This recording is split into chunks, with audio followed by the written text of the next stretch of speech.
Happy New Year, my film nerds. David the Film Junkie here. All right, it's time to recap those movies of 2016, the good and the bad. This is, of course, my best list, my good, best, whatever you want to call it.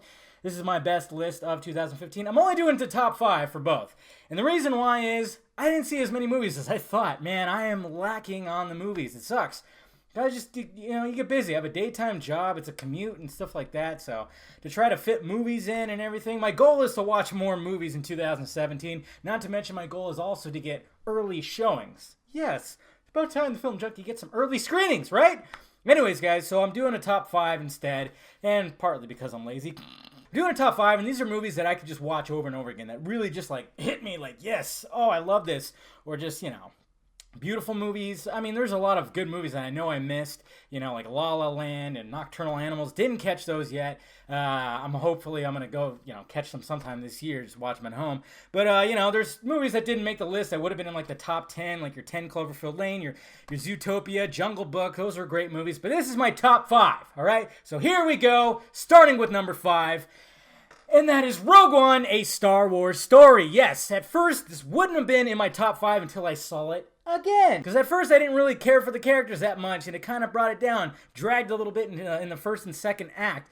But when I went and saw it again, it didn't drag as much, and I cared more for the characters. Maybe not the main two, the Cassian and Jyn. Still didn't really care for them as much, but I really loved Donnie Yen's character a lot more, and his buddy Baze, what's his nuts, and then of course the pilot. I just cared for them more. Not to mention, I knew what to expect. This is the same thing that happens with every second view, and you know what to expect, so you're not anticipating. Your bar is now leveled off. It's not way up here where it's hard to get it to there. That's just what happens, especially with these huge blockbuster movies. So after watching it again, I cannot wait for it to come out on video to watch it yet again with A New Hope, because you really want to watch A New Hope right after you watch this movie, because it's literally 10 minutes later. 10 minutes later!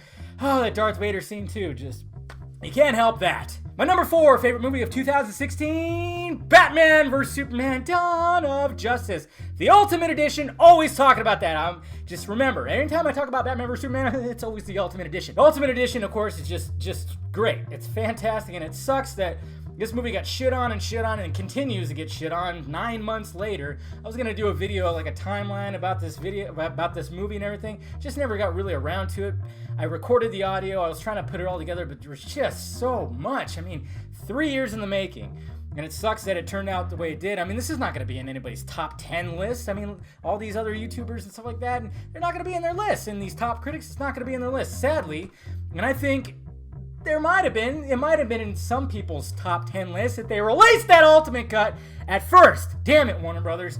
Just let Snyder do his thing. But this movie's special. This movie is really special. It is unique from all the Marvel stuff that's out there. And as much as I like the Marvel stuff, this was just really unique. It's a dark, gritty movie about two heroes clashing as well as shit going on around them, and then another hero that's also injected into it. You just don't see superhero movies like this. You really don't. There's so many layers within it, too. Every character has a lot of layers to them. And everybody's just going, it's not fun! It's too dark! Oh, God, I get sick of hearing that. And, they still say it for other movies. Like Rogue One, they said, oh, yeah, this Star Wars is supposed to be fun. Shut up! And I know a lot of you probably thought that Batman vs. Superman was going to be higher up on the list. Yeah, it was a little bit of a struggle. I was trying to figure out which movies I watch more, which one I would actually sit and watch. I cannot wait to put it on. It's one of those kind of things where it's just you got to take little aspects of it. How did it hit me? Do I want to watch it all the time? And that's kind of how I'm judging this. Coming in number 3, we got that lovable merc with a mouth. That's right, Deadpool. Now this was hard because that and Batman vs. Superman were pretty damn close. I just think I watched Deadpool a lot more simply because it is shorter. It is you can watch it with people. You can't really do that with Batman vs. Superman. I can't just have people over or be at someone's house and be like, hey, who wants to watch Batman vs. Superman? It's over 3 hours. You can't exactly do that. But with Deadpool, you can do that. You can put it on because it's just laughs and crazy action and everything. And a lot of people love this movie, even people that don't like superhero movies. And we've been waiting so long for this movie to be made ever since Ryan Reynolds was that shitty Deadpool. That shitty Deadpool. And of course we saw that beautiful test footage, which was just absolutely fantastic, and it made it just come to fruition, and they nailed it. They did a great job, and I cannot wait for the sequel. But yes, Deadpool is number 3. Whoa, excuse me. Now we got my number 2 choice for best movie of 2016, and that is Arrival. That's right. This movie, holy shit. I am a huge sci-fi alien invasion fan, okay?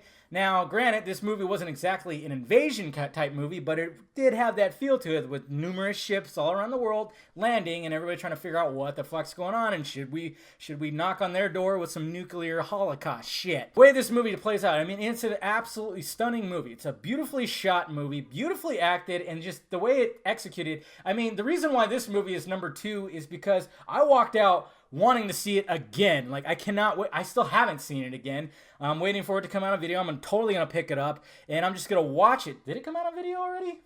No, it didn't, right?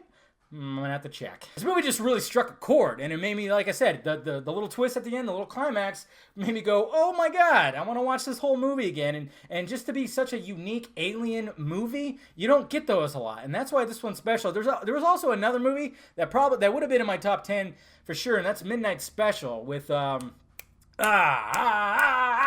I can't think. Michael Shannon, that's the guy's name. Also a very unique sci-fi movie that has to kind of do with aliens and stuff, and that would have definitely been in the top 10, but there's just something about a unique sci-fi movie that really gets me, and I love it. I absolutely love it. And this movie was just, I just walked out, and driving home, it was just on my mind. I'm surprised I was able to shit out a review that night because I actually wanted to sit and think about it a lot more. I mean, it was just a great movie. Well acted. I hope it gets nominated for awards. And yeah, that's it. Number 2. And finally, we have my number 1 pick for best movie of 2016. It wasn't really a struggle. After I watched this movie, I didn't think that there was anything that was going to top it. The Nice Guys. That's right. The Nice Guys. Not a comic book movie, not a sci-fi movie, not any one of those. That's right. I'm talking about just a simple comedy that really didn't go anywhere. Everybody complains that Hollywood is running out of ideas, and then a movie that's original like this comes out and it gets beaten out. I mean, the weekend that it came out, it got beat out by